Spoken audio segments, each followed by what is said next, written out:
Get home from school, turn on my TV. Who are these friends staring right back at me? Now that we're older. Hi, I'm Amanda. And I'm Jessica, and this is 90s Babies Nostalgia, where two 90s babies are having some fun. Just to be clear, we're not sponsored by or affiliated with anything that we talk about ever, unless we formally disclose that, which we will if anyone wants to pay us. Mm-hmm. And we have a very fun episode planned for you where we're going to talk about YouTube and old YouTube and what we used to watch growing up in high school and college. So look forward to getting into that. But first, what have you been enjoying lately? So, kind of related to our topic, do you know Team Star Kid? Absolutely. I've never heard of them. I'm kind of surprised being a theater kid. So, they are a theater troupe that is like, it started off as an amateur thing by a group of kids at U Michigan, which I think has a really good acting program. And they put on their own, wrote, created, and put on their own productions of a Harry Potter musical, which is a parody of the books that shall not be named. Mm-hmm. And playing the lead character was Darren Criss. That's how he got famous because those went viral. Oh, I definitely have seen bits and pieces of these. I know what you're referring to now. Okay. I've only seen bits and pieces as well of that. Those ones, everyone always tells me I should watch them, and I'm like, whatever. Maybe someday when people tell me to do stuff, I don't want to do it.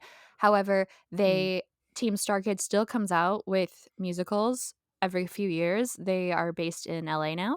And yes, I have to say it. One of the members of Smosh is also a cast member of Team Star Kid, and I really love her. And they came out with a new musical last month called Nerdy Prudes Must Die, and it's so fun. It's the first Team Star Kid musical that I've seen, and it's so fun and hilarious. So that's What? something I've been enjoying. Okay. I like that. Yeah. Continue. I was just gonna say it kind of gives like Archie universe vibes where like they're in high Oh. school, but there's a jock that's a jerk and he dies and then he haunts people. Oh, fun. Yeah. So it's like funky. Anyway, what are you enjoying? I'll keep it in theme as well. I have been enjoying a YouTube streamer who's a Twitch streamer, but also does live streams on YouTube as well as like uploads all their Twitch content to YouTube, but does YouTube exclusive gaming content. But her name is Gab Smolders. She streams a lot of horror games, which Chris sometimes will watch those ones together. But she streams a lot of cozy games, and she's like why I got into Ooblets. And lately she's been playing a game called Fae Farm that just came out. And it's very like Stardew Valley, Animal Crossing vibes, but in like a fairy universe where there's magic, but it's a farming cozy game. And I've just like been loving watching those streams, like sitting down for dinner and just having that as like background has just been like wonderful.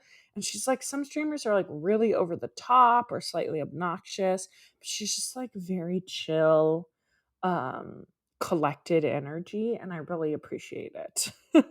Nice. When you first said horror, I was like, and you watch her why? No. Well, that's why I was like, I wanted to preface, I just think it's funny that she's like, I play all of these horror games, so I need to balance it out with farming games. Yeah. When did you start watching YouTube?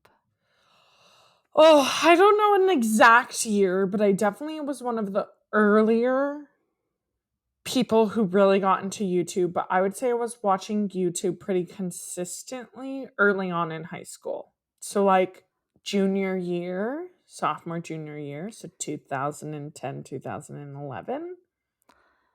Mm-hmm. When did you start? You're gonna be like 2002 when it was created. Actually, 2005 when it was created. Okay. When we were in 5th grade. I've been watching it since before there was copyright and parental controls and all of that. I used to in 5th grade watch Yahoo Music videos, Mm. and because my parents didn't like me to watch MTV, but I liked music videos a lot. So Yahoo Music was a thing, and then I discovered YouTube, and there were a lot of music videos on it. And then I got really into it with like fan edits and stuff. And I there have always been some YouTubers that I've watched. It's not always been my primary content, but like I don't think I've ever really stopped watching YouTube. Even if I've stopped watching YouTubers, I'm still watching like the Harper's Bazaar interviews or something, you know? Oh, yeah. I would say, like, I mean, obviously, with this podcast, maybe I consume slightly more content on streaming Mhm. like channels, but for the most part, like, I consume way more YouTube than I do like Netflix, Hulu, or any of that. Like, definitely my go to is to put on a YouTube video. I watched so much TV over the first couple years of the pandemic. Like, I mean, I've always been a big TV watcher anyway, but the last few months have been so consumed by YouTube that I like have been default logged out of most of my streaming devices. And I'm actually hoping that Love Island Games being on brings me out of some of my YouTube obsession because it's just a problem. That's fair.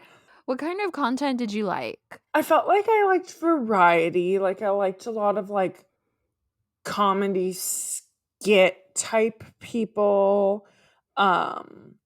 Slash comedy rants, like you're like Tyler Oakley's Kingsley. Grace Helbig did a little bit of that, like that sort of. But mostly, honestly, I fucking loved Daily Vlog. Especially like 2011 through college. The amount of daily vlogs that I watched. Why did I care? I That still was the sometimes height. love it.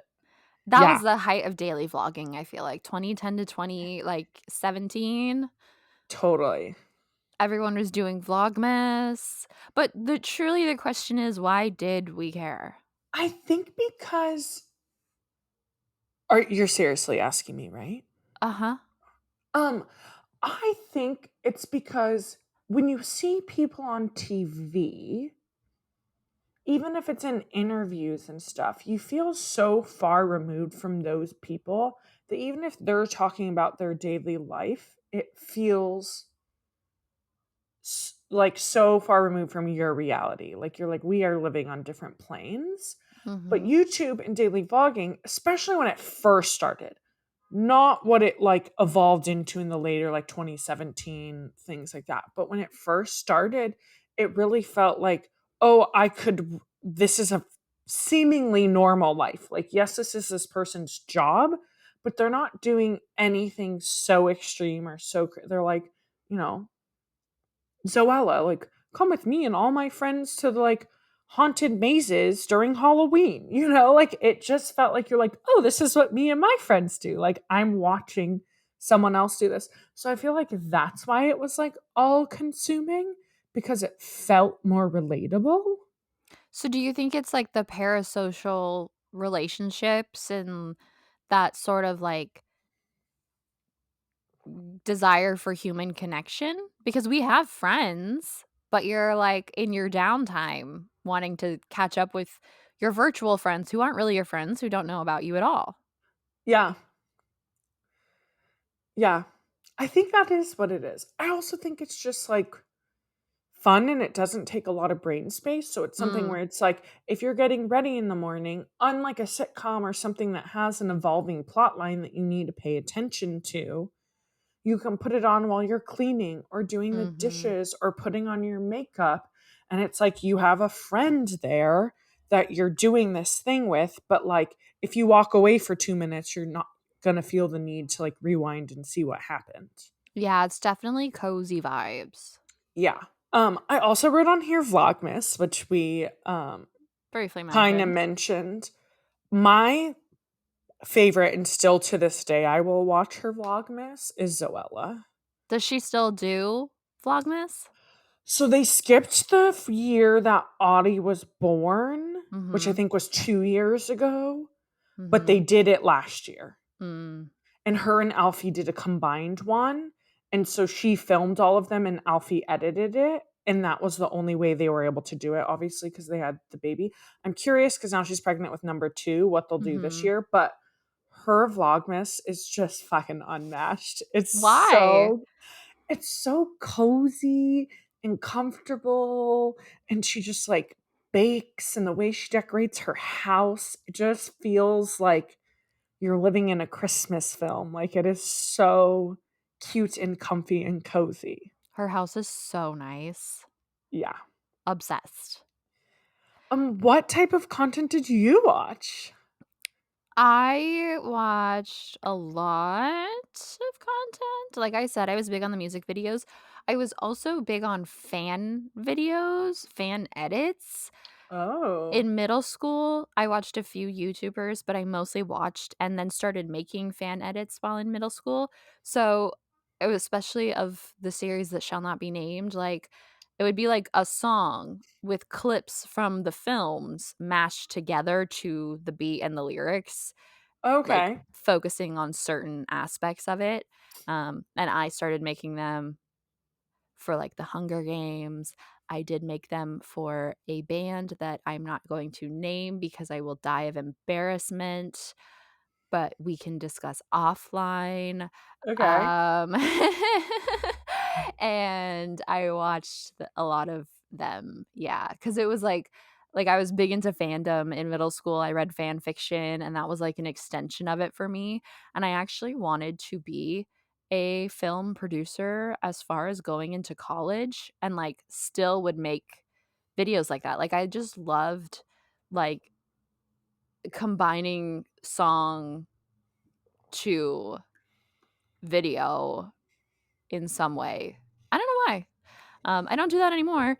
In terms of vloggers and YouTubers, I watched Philip DeFranco from a young age, and he was like my main source of news growing up through, especially in high school, which is kind of weird. Do you know who Philip DeFranco is?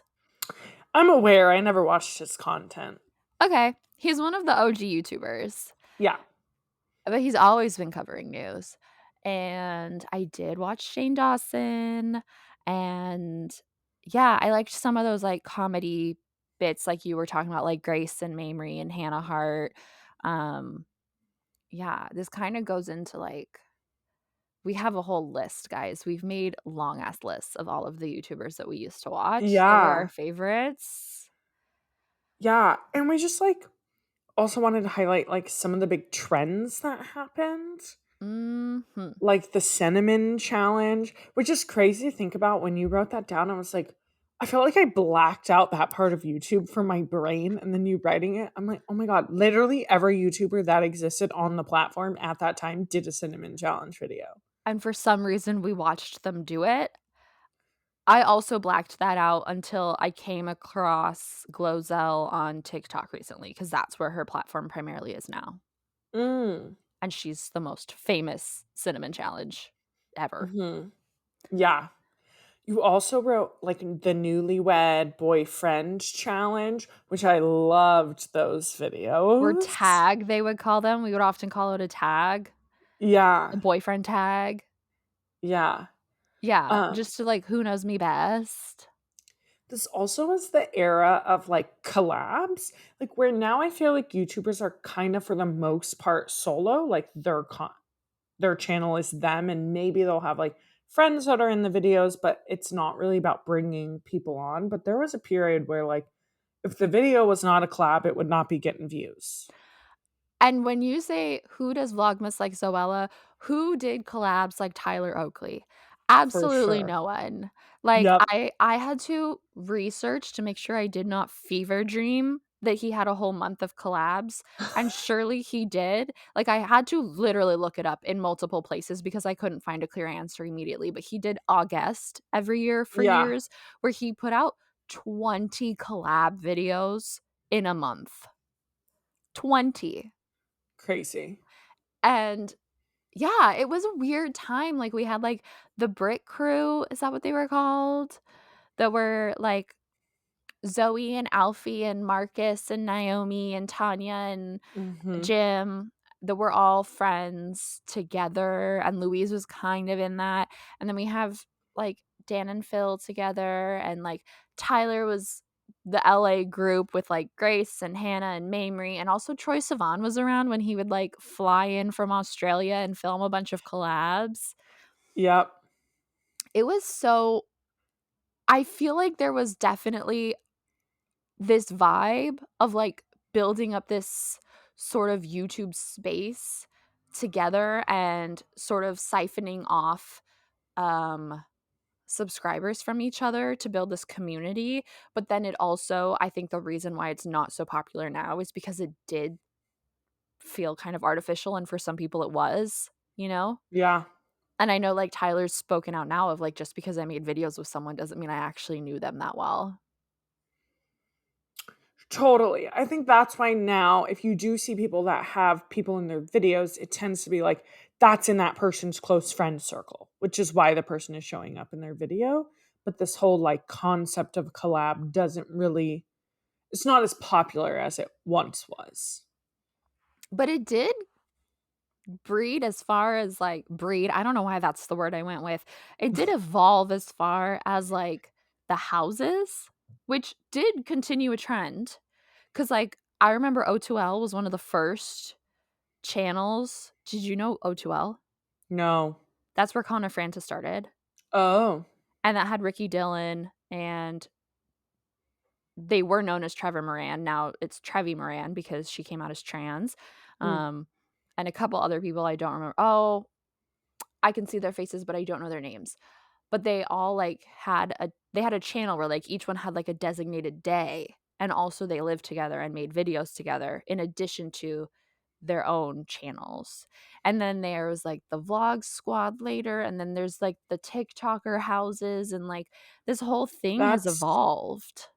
Yeah, that's where one of my really good friends that I go to concerts with a lot lives in LA, is where all the TikTok houses are. And so the amount of times I get a call from her and she's like, dude, I'm in Target and you cannot imagine the wild shit I just watched happen.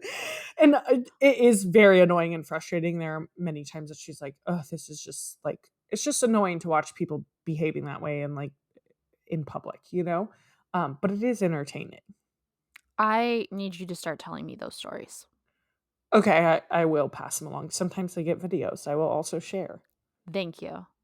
Also, everybody wrote a book or hired someone to write a book. Mhm. They were mostly approached. I want to be clear, as someone who has worked in the publishing industry, most of these YouTubers were not going, especially the ones with ghostwriters, they were not going out of their way to get a book deal. They were not like looking for a book deal for more money, as much as publishing is always looking for a way to make money because it's always a dying industry. So they were getting approached by publishers to write books, and were like, if you've never written a book before and you can't prove yourself as a writer, they will insist that you have a ghostwriter. So, like, my old company did a book with Casper Lee. It did not sell. Yeah, I would not imagine. Yep. Of all of the YouTubers, Why? I don't know, because we couldn't afford Zoella. Okay, it's fair. But so many people wrote books this era. Like, well, this was more like our college age, like Yeah. 2015. Connor Franta has books, Shane Dawson Mhm. has books, Dan and Phil made a book when we were in college that I got that was like more so a picture book. I was gonna say I have read Binge, which is by Tyler I have Oakley. also read Binge. Mm. Yeah. There was also the Gabby Hanna Bad Instagram poetry books. Oh yeah. Oh, Forgot about her. I didn't. We've shouted out like a lot of these people we used to listen to, but I don't know if you want to dive into some of the ones we haven't listened to that we watched, some of the ones that we haven't mentioned. I know for me, I watched and still watch, even though she no longer posts, a ton of Jenna Marbles. You rewatch her stuff like For comfort or, like, when you want something chill in the background? Comfort when I want something chill, when I'm feeling anxious and need just some stupidity. Like the Mm. amount of times I have watched the video of her turning herself into the chair because it just brings me comfort. Like this video does not need to exist, but I get so much joy from it. I also love Julian, her now husband, Mhm. um, and I loved their podcast. But I like most nights I fall asleep by putting on one of their old podcast episodes. Mhm. That's so cute. Yeah. I Um, was never a big Jenna Marbles girl, I just watched the viral mhm. stuff, but I know you love her. I love her. Like every video. I don't think there's a single video I haven't seen, and most videos I probably have seen 5 plus times. I think most people have missed her. Of all of the YouTuber apologies, people have always said that she's, like, the one that didn't deserve to leave, shouldn't have had to leave. Mhm. And I think that she's the only one that left that wasn't forced out, which shows a lot. Mhm. She, like, mostly left on her own accord, Yeah. which, like, go her. But it is in the last, like, I don't know, 6 months or so, there has been more, like, she will take photos with fans now if people see her out. Like, there has been more, like, photos and stuff of her popping up on the internet. So it Mm. feels like she's in less of her, like, fully elusive phase and is, like, opening up. I don't think she'll ever come back to YouTube or Twitch, but um at least being there to like support Julian because he's still a very, very, very active Twitch streamer. Who else did you watch that we didn't cover? Okay, growing up in high school, I watched a lot of Blair Fowler. Do you know who that Mhm. is? I didn't know about who she was until Shane Dawson did one of his like reconnecting with an Yeah, ex crush or whatever it was I saw titled. that, yeah. Yeah. So, Blair Fowler, her username was JuicyStar07. She and her older sister were OG makeup people on YouTube, but she Mhm. was, like, not that much older than us, and she was just, like, kinda rich and from the South and had a lot of makeup and learned how to do it from her sister and was almost figuring it out with the audience in the beginning, but then, like, yeah, they were original makeup gurus and had, like, some brand deals early on, and I learned how to do my eyeshadow from her, and I still do it that way since I've been 16, like, I can't not think about having the lightest color on the inside and a darker color in my crease, and, like, Mhm. even though I know eyeshadow has evolved so much, I don't know how to do it any other way, that's my go-to. Yeah. I definitely watched a lot. I didn't watch Blair, but I watched a lot of makeup gurus as well, which is funny because I don't think I ever have really learned anything specific for them. But I was a big Candy Johnson fan. Like watched a Mhm. bunch of her stuff, especially her like crazy transformations where she like turns herself into pop stars or cartoons and things like that. See, I've never really cared about the ones that do that are, like, actual makeup artists. Mm, I've always cared more for the homegrown influencer, beauty guru that I needed practical tips. I was a girl in high school, and my yeah. mother and my sibling did not have any good tips for me, and this was like, "I've come here, and I have learned, and so I shall keep returning to this place." Yeah, yeah, that's fair. As mentioned, like, I love Tyler Oakley, but I also love Troye Sivan, and I'm so proud of him. Like, one of the trends we didn't mention is the covers, but there were so many covers in early YouTube, and I was not a fan of the cover. Mm. But, like, the ones that did covers that went on to, like, become successful, uh, it's that parasocial relationship where I'm like, "I'm so proud of my baby." Yeah, plus you have to think like this same thing exists, but on a bigger scale now with TikTok Mm. because people post covers, they blow up on TikTok, especially if it's a cover of a popular song, and then they post their, an original song, and then a lot of times people continue to follow them, and now you have these like people that are going and selling out venues at like 1,000, 1,200 capacity for their first tour ever, purely on the fact that they've like gained this following from TikTok. So I feel like you see the same thing now. It just used to be YouTube, but now it's a different platform doing the same exact thing. I also look, I love TikTok, but I don't know that I would consider a TikTok artist on the same level as a YouTube artist. I'm sure they can be really good, and I really like a lot of the artists on TikTok, and I actually listen to a lot of the music on TikTok. I'm just saying it's a much shorter platform, and the algorithm works in such a way that when it's oversaturated, you just see a lot of one person, and its virality is kind of up in the air. And YouTube was like, it feels easier to discover people on YouTube as opposed to being forced to listen to them. Yeah, I could see that. The search function on YouTube is way better than that of TikTok. Yeah. Yeah. Do you have anyone else to shout out? Because I do, but Yeah, well, the only other person that I have to shout out we'll talk about later as well, but I watched a lot of Colleen Ballinger. And the whole extended universe of Colleen Ballinger. I can't I even love that remember. you called it that. What was her Josh, I think was his name, her first husband before she got married to Eric. I watched all his content when they were dating and when they got married. Rachel, watched all her content. Watched Jessica and Chris and their family vlogs, like all of them. I consumed all of the content. I haven't known a single name you've mentioned after Josh. Oh, okay. I think Rachel's her sister. Yeah. Okay.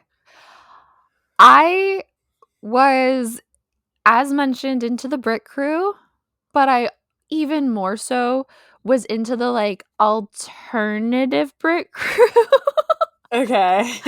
I felt like Alfie and Zoella's group was very mainstream, but then sometimes in their collabs, you would get Louise Pentland, Sprinkle of Glitter, who was actually the first YouTuber that Jess and I really bonded over loving back when Louise was really consistent and also did her Vlogmas and stuff. And I don't know if And her and Zoella would do a present exchange video. That was just gold every year. I loved that video. I don't know if you remember us bonding over Louise, but Yes, I do. And when she collabed, she did do the Brit Crew stuff, but she also had her other YouTuber friends that hadn't really migrated into Zoella's group. So we had Dan and Phil, who I adored in college. Jack and Dean was a comedy sketch group. They don't really make as much stuff together. Jack still makes stuff apart. They're all doing their own thing. Hazel Hayes was in there. She did a lot of similar stuff to Louise. And Dodie was in there, who's another musician that started off doing covers, but also did a lot of vlogs.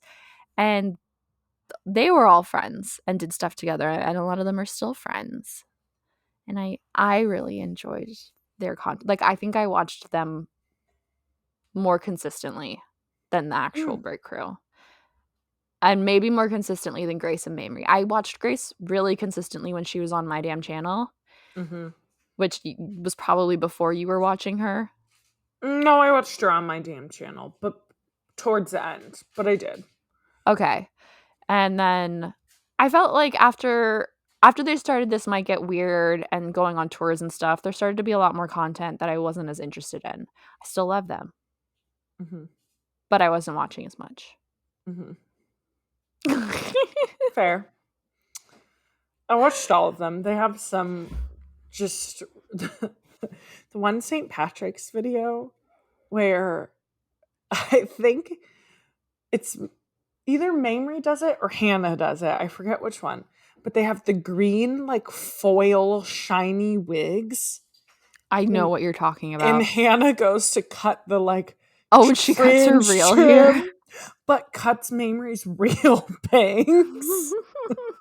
So good. So good. My Drunk Kitchen was a great show. Yeah. just thought I'd throw that. You seemed hesitant, but Well, at first I was like, My Drunk Kitchen, but then I was like, oh my god, that is like what Hannah got famous for. yeah. And Her then she content just struggled with feels- it. Yeah. Yeah. It was really good. And It some of was. those episodes were so chaotic and hilarious. I got the cookbook for my dad, and then he wasn't very appreciative of it. Oh, But I have it. My parents have it. So going off of, like, these are all of the YouTubers we've loved, but part of why we want to talk about YouTube. Like, for me, it's a very nostalgic thing. And also, there's a big, like, I feel like there's a big renaissance in YouTube right now of old YouTube. And we kind of want to talk about, like, some of, I don't know. I just feel nostalgic all of the time now because I feel like people are either in the news or they're coming back, and I love totally. it. Yeah. I think one of like the big ones, well, there's a lot, but we could talk about like first on our list here, Grace Helbig, who like kind of did just HelloFresh videos on and off for like years. Besides her podcast that she has with Mamrie, like kind of absent from the internet. And it's like she announced she had breast cancer and is like now back vlogging. She puts out like 1 to 2 videos a week about her experience, and um obviously like sad that she's going through this like real human thing, but like also awesome that she's like used it and spun it to be creative. Mhm. um And and to to have educate. to educate, but also to have like a resurgence of her platform. And like when you watch those videos, you can tell she's like actually really enjoying making the content, even though she's just wearing like goofy ass giant leisure suits and laying in bed like all day because she has cancer and is going through chemo treatment. But Mhm. it's pretty like, I don't know, as Amanda said, it's just bringing out that nostalgia feel of like when I used to watch vlogs and like looking forward to sitting down and watching a vlog. Um, Mhm. Also, like, I have mentioned 1,200 times on this podcast already. Speaking of very early day YouTubers, as I said, I was watching Philip DeFranco and Shane Dawson, who are two of the earliest YouTubers, like literally the beginning, as were Smosh.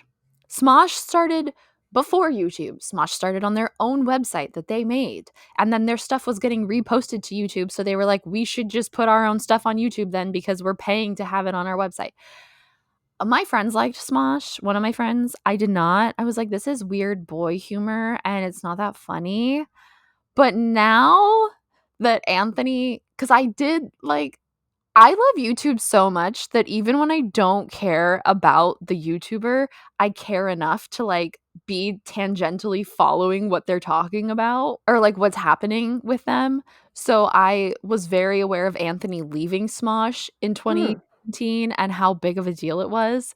And then Anthony coming back in the summer and him and Ian buying Smosh got me into watching it.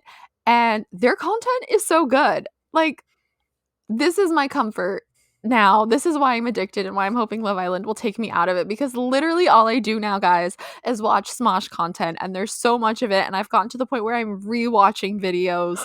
oh my god, I didn't know it got that bad. I was gonna say, I get at least every other day might be a little too much, but I feel like it's No. more often than every 3 days.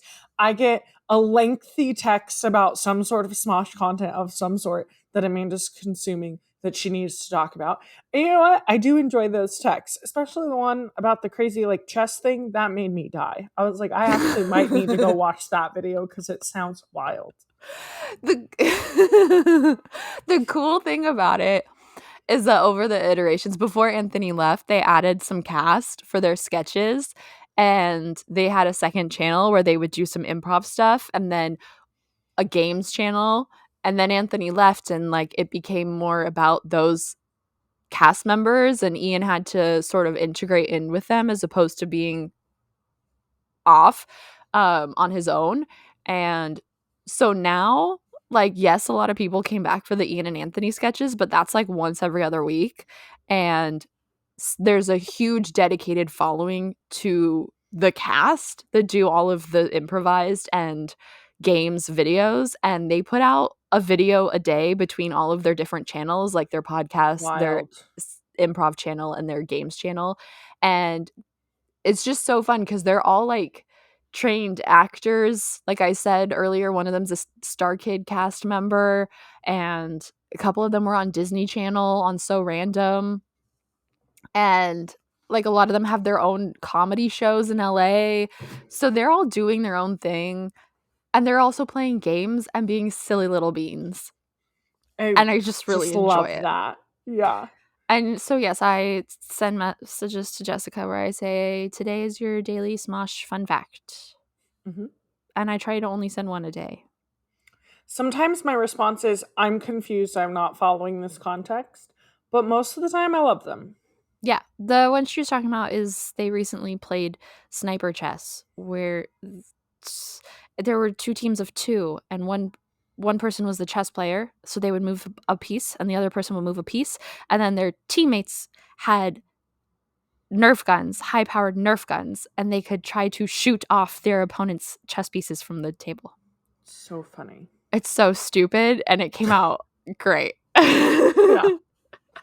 And that's on their games channel, as Yeah. if that's like a real game. Yeah. And it actually did so well that they're gonna make more. Oh, that's amazing.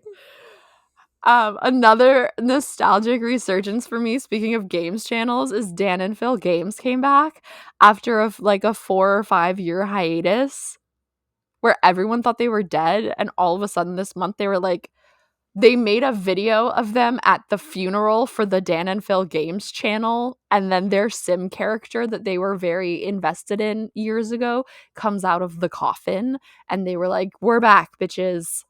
Oh my god. And they even made an Dramatic. old school baking video, which they used to always do for the holidays. Cute. It's just like, what is this, 2005? 2015 even? Like, Jess that's knows the I was thing. obsessed with Dan and Phil. Oh yeah, completely.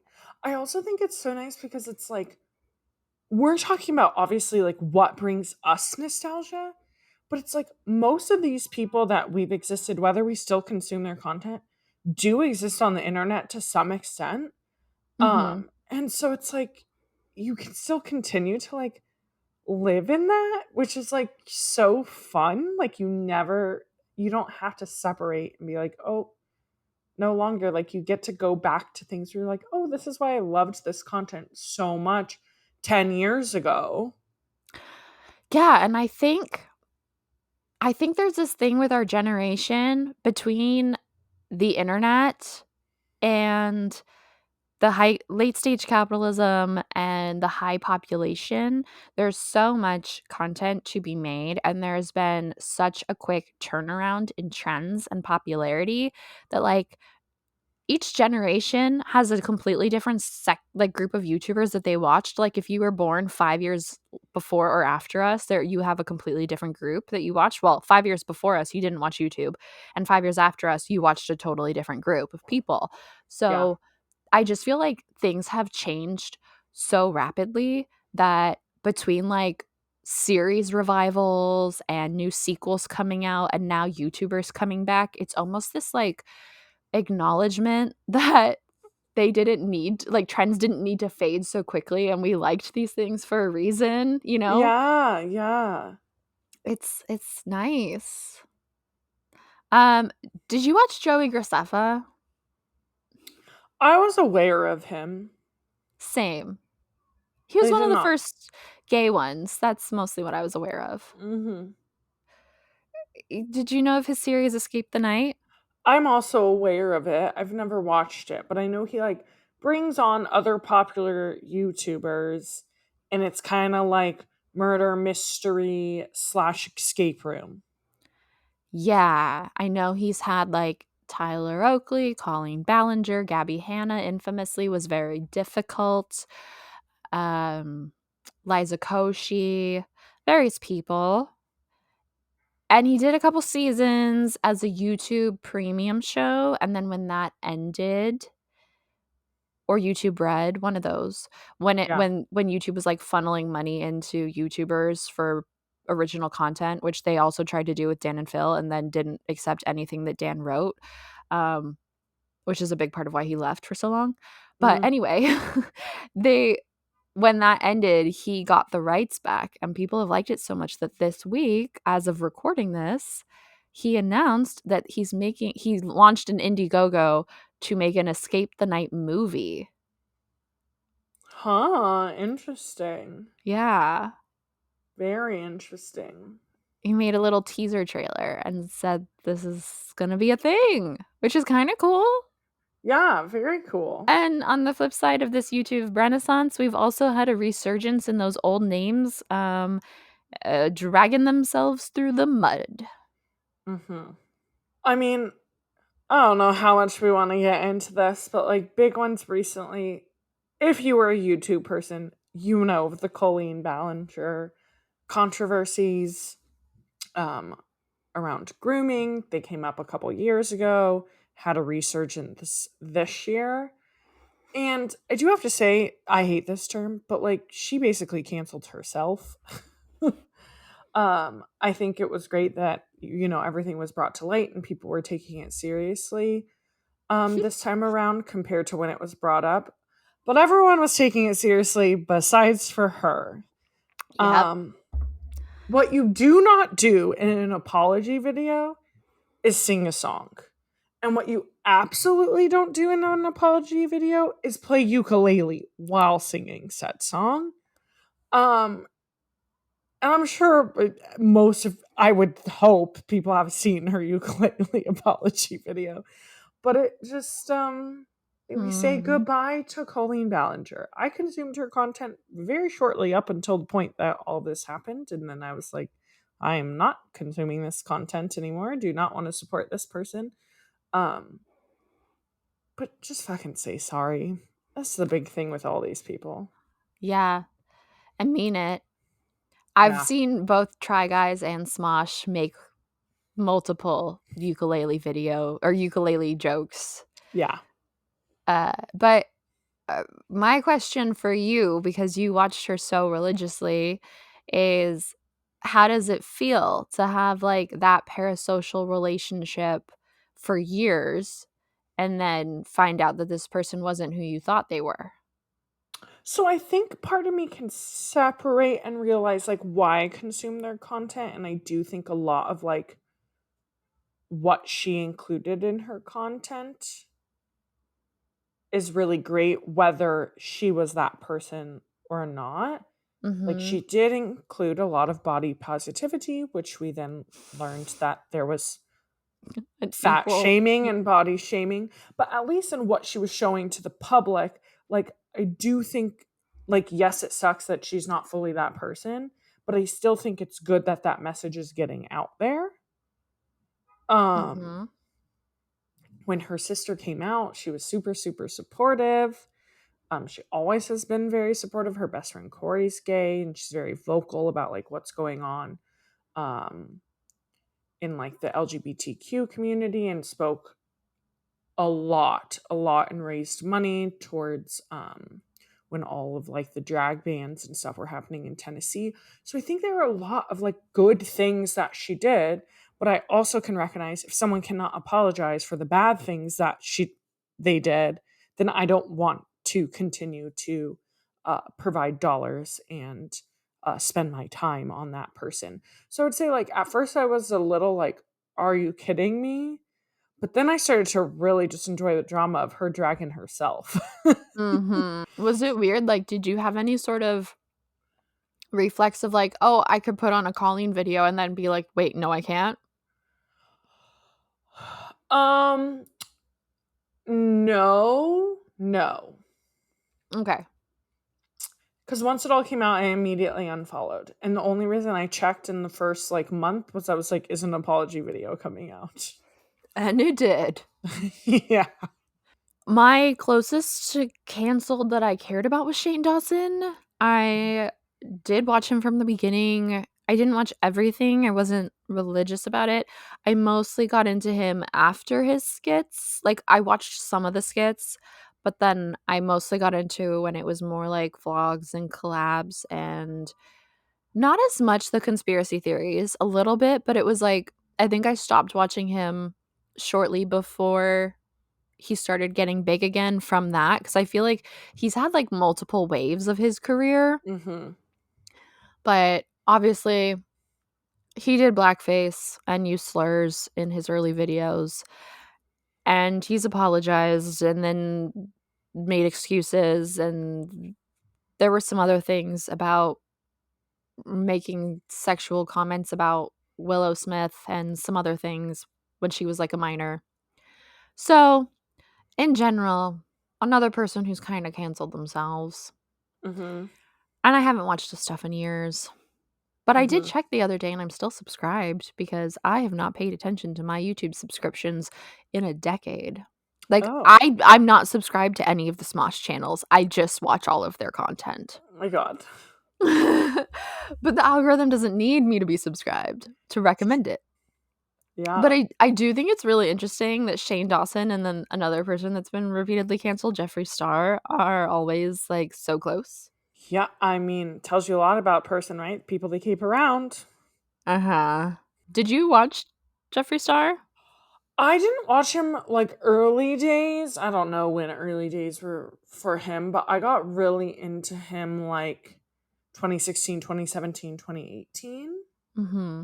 and watched a lot of his content. Especially when he was with his like that for I don't remember his name, that first longtime boyfriend that he was with for like 7 or 8 years. And like yes, of course all the things that's come up with him controversy wise is like awful. But to me it's more like the I'm he, she, they, I'm not anything, like really identifying as non-binary before non-binary was a term and saying these sort of things to his audience, as well as talking about like his rags to riches story and his story with a single mother and how now he can provide and all these things, to now he's like turned into like rich asshole Republican that is like speaking out against people who are non-binary, and I'm like, bitch, that was you. I didn't know he was doing that. That's Ugh, upsetting. I it's knew he like lives on a terrible. farm in Wyoming and Yeah, and has kills animals or yaks. something. Yeah, he's yaks and things. Um, I could talk about him for a long time because I just think it's very like interesting how people do that, where they're like very, very like liberal and outspoken, Mm-hmm. and then when like tax dollars pay more for them not to be that way, then they Mm, change, right? Like I don't know. It's it's very interesting. disappointing. It is Yeah. disappointing. But it is interesting how all three of these people have things we connected with, because I connected with Shane for body image. Like from the beginning, he's been very open about his dysmorphia because he dropped a lot of weight on like Jenny Craig or something when he was young, but he grew up fat and his body weight has fluctuated a lot while he's been in the public eye. So he's always talked a lot about that. He came out as bisexual a while back as well. So there are things that we connected to them about, and like we can recognize that while also recognizing that they're not great people. Yeah, totally. There's Yeah.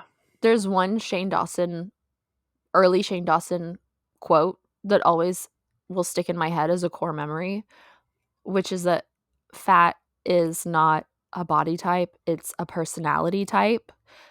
And pointed out that like he enjoys eating Doritos so much that he can't take a bite out of the Dorito when it doesn't fit in his mouth. He has to force it in to where there's like a cut on the corner of his mouth. Mm. And like that's me. Okay. We also want to just touch on like some YouTubers and like where they are now and like what they're doing, because some of these are like very interesting. Mhm. Um, I wrote early, like, there's the ones who have kind of like made careers out of things that they started doing while they were YouTubers, and now they like make videos every once in a while but don't really do YouTube anymore. So you've got like Hazel Hayes, as I mentioned before. She's an author. She had a really great book, Out of Love, which is a romance novel written in reverse, and she's coming out with her second novel soon. Louise Pentland also, I didn't know this until a little while ago, but she writes like a lot of fiction novels. Like she has a series. So they're primarily authors. Dodie and Troye Sivan are like full-on musicians with big tours and are incredible and started with making music on YouTube. Tyler Oakley is a Twitch streamer, Yeah. which I love, and makes a video like once a year being like, yeah, guys, I am still alive. Yeah. Yeah, and he didn't leave that long ago. Like, I think he left like maybe 2 or 3 years ago to pursue Twitch full time, and he's like living his best life. I listen to his podcast, and so sometimes he highlights like the kooky shit they get up to on there.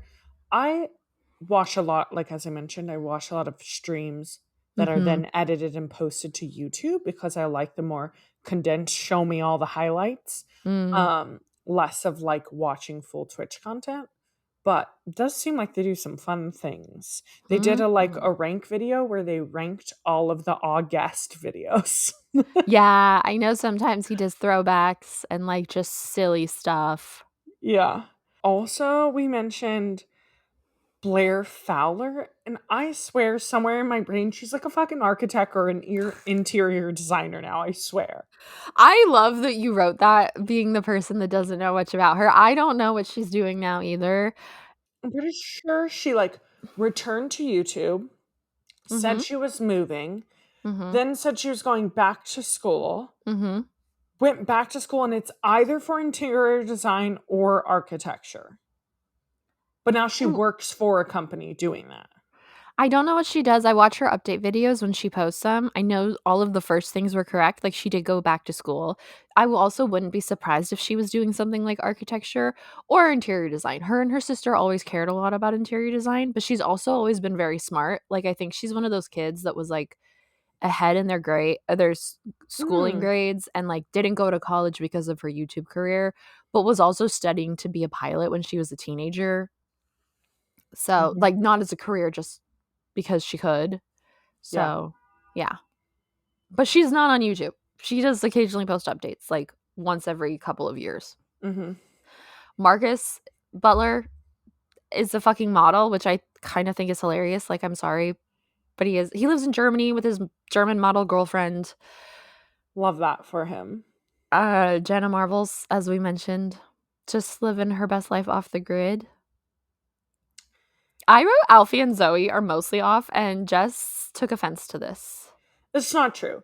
Alfie posts probably at this point like weekly videos. They did daily videos between the two of them in August of this year. Um and then Zoella does about the same, but they still have their company that they run in Brighton with all of their employees and stuff. So I know they have other, I'm sure, TikTok, Instagram. I think Zoella still has her blog. So Hmm. they still both are like full fledged influencers with, I would say, primary base YouTube. I knew he did a lot of merch, and I thought that was his big thing. I think the Zoella blog, the Zoella site exists, and I don't know that she writes on it. I know there's multiple contributors to it. Yeah. Yeah, I could have sworn they only did like once a month, but that's interesting that they do more than that. I did not know. Clearly, I'm not looking at them. Mhm. Casper Lee What? is I don't think he really posts. I follow him on Instagram. He's engaged to a girl who used to be a fan, but she's hot, and I'm pretty sure he works at like one of those social media management companies. Oh, okay. Yeah, like the ones that manage influencers, Okay. which is this thing that I've known a couple of YouTubers to do. Hmm. And then we've got the ones that stayed. Like, Yeah. I genuinely cannot believe that Philip DeFranco is still going strong. He's another one I feel like has had multiple waves in his career, but he's never really done something different. He's been doing the same thing consistently, and the waves are just his popularity. And I like kind of can't believe that he's still doing it successfully because I feel like he's almost more popular now than he was like 10 years ago. Oh, absolutely. I feel like he had a huge boom during the pandemic. We also wanted to mention like Grace and Mamrie are still going strong. Like they're maybe not as active on their YouTube channels, but they are doing podcast content. Which Um, also, Tyler and Corey's podcast still psychobabble all the time, right? I listen every single week. It's hilarious. It's a good time if you just want 30 minutes of nonsense. I wrote Shane and Jeffrey are around for better or worse, which isn't fully true. I looked up Shane Dawson and he posts like once a year. He kind of canceled himself, like we mentioned before. Um, but they do still make collabs together sometimes. Interesting. But he moved to Colorado. He's still with Ryland. They got married this Mm-hmm. year. Mm-hmm. Of Dan and Phil, Dan disappeared for a while. He went and then he came back and then he disappeared again. He was writing pilots and shows for YouTube that YouTube decided actually we're not going to fund. And then Mm. he wrote a book and the book came out and then he went on a solo tour. And then he was finally like, you know what? Let's give this one last try. And so he made YouTube videos again and he's doing that now. Hmm. Phil, the whole time, has stayed consistent. He's been like a weekly uploader for like 15 years because Phil was doing it before Dan.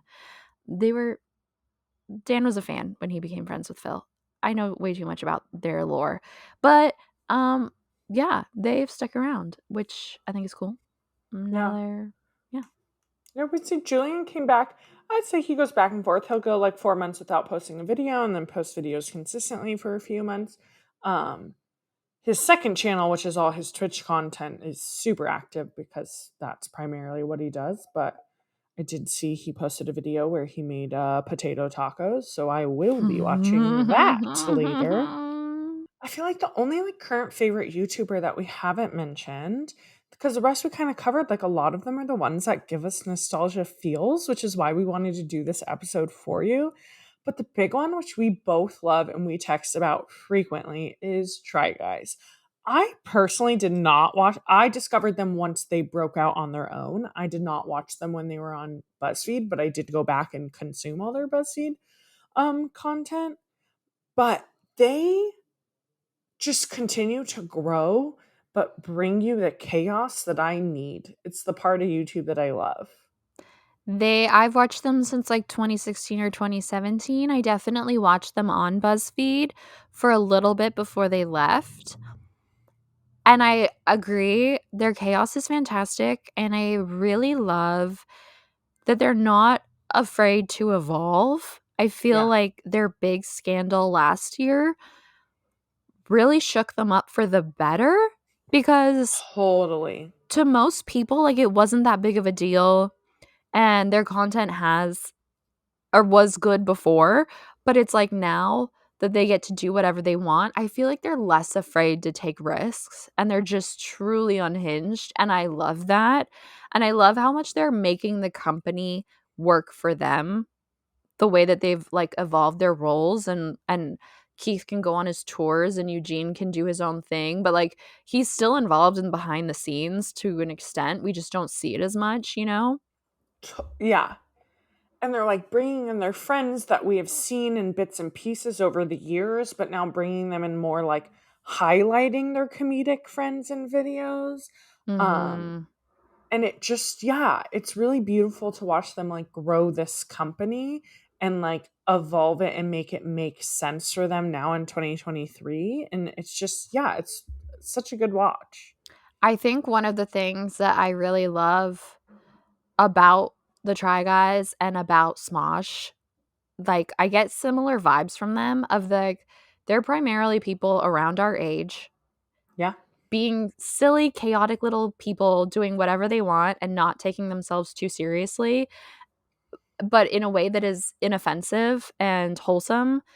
And that's like exactly my niche. That's what I need, you know? Like Yeah. it can be dumb. That's fine as long as we're not making fun of anyone. Totally. And they do it so well. Yes. So well. Besides the fact that clearly we love YouTube and we are big YouTube people, do you have any final thoughts? I want recommendations Ooh. for how to break my Smosh addiction. Thank you very much. Mm. In the comments of wherever you are listening to this, or on Instagram in our DMs, please and thank you. Please help me. Or, you know, just even if not to break the addiction, some solidarity. I need someone who likes them. Mallory, I see that you follow their cast members on Instagram. I know that you know what's up. So I need to bond with someone because Jessica can only go so far. And I would take recommendations for other YouTubers, but I already know that I'm not going to watch them. So I'm sorry about that. That's fair. Yeah, I already consume too much. I don't need recommendations from other YouTubers, but I would like to know what other YouTubers bring you the nostalgia feels, ones that have come back, ones that have disappeared, maybe ones that we didn't cover because they weren't in our world. Yeah. Like to me, it's fascinating that Emma Chamberlain was only like not that long We just after. missed her. Yeah, like I didn't really know about her till she was going to the Met Gala, yet she was big on YouTube years before that. Mm-hmm. Yeah, I would love to hear about like who your YouTubers are that you have these parasocial relationships with, who you grew up with, if you're still watching them now, or any YouTubers that you've been particularly disappointed in. Yeah. With that, next, we're rounding out fall before we begin some fun holiday content for y'all with a movie that we are classifying as fall vibes, which is Perks of Being a Wallflower. I'm very So excited. excited. Yeah, we did that perfectly, not planned. Not at all. That just shows how honest it is. Yeah. Follow us on all our social medias, 90s Babies Nostalgia on Instagram and YouTube. Spell out the word 90s. On TikTok, use the numbers. Please comment, DM us. Like, we love interacting with y'all. And if you have a moment, rate and review us on Spotify and Apple Podcasts. That really helps us. Thanks for listening. Bye. Bye. 90s, baby.